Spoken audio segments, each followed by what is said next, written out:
A wild donkey of a man, the blessing in the wilderness. Genesis 16:12 describes Ishmael's destiny in words that have been weaponized across centuries. He will be a wild donkey of a man. His hand will be against everyone, and everyone's hand against him. And he will live in hostility toward all his brothers.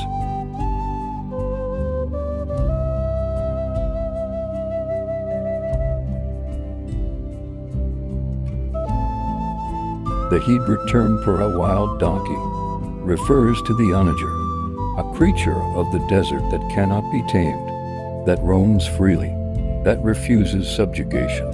In the ancient world, this was not an insult. It was a badge of survival. The wild donkey does not need a master. It endures where domesticated beasts perish. It drinks from hidden springs and outlasts empires.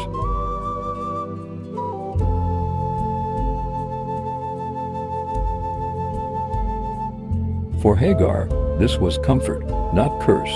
The angel spoke these words to a mother who had just been told to return to her oppressor.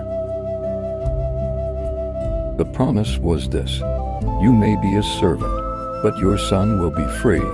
You may be under Sarah's hand, but your descendants will bow to no one.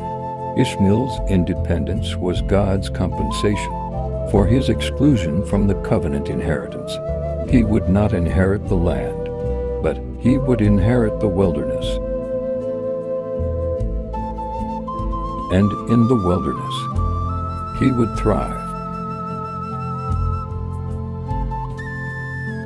He became a master archer. Genesis 21:20. He fathered 12 tribal chiefs. Genesis 25:12-16. His territory stretched from Havilah to Shur, near Egypt's border.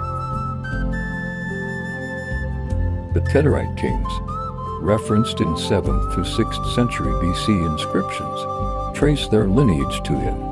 God kept his word, not the covenant word given to Abraham and Sarah, but the compassion word spoken to a weeping mother in the desert.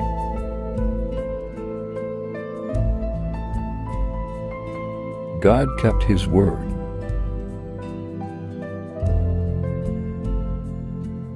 The Bible never records Hagar's death. After she finds an Egyptian wife for Ishmael, she vanishes from the text. In Christian and Jewish traditions, she fades into obscurity.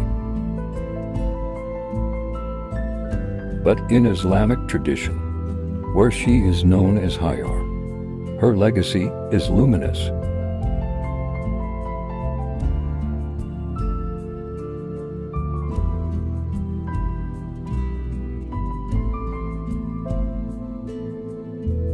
Tradition holds that she lived out her days in Mecca and was buried in the Hijr Ismail, the semi-circular wall beside the Kaaba, one of the holiest sites in Islam.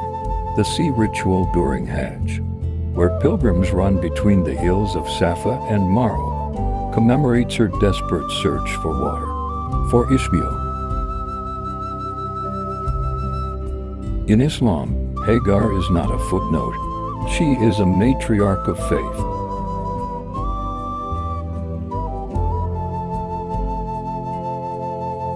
This divergence is itself a pastoral lesson. The biblical narrative is often incomplete by design, leaving space for the Spirit to fill in the gaps. Across communities of faith, Hagar's silence in Scripture is not her erasure. It is an invitation for different traditions to honor her in ways the original text could not contain. She belongs to all of us who have ever been cast out and found by God.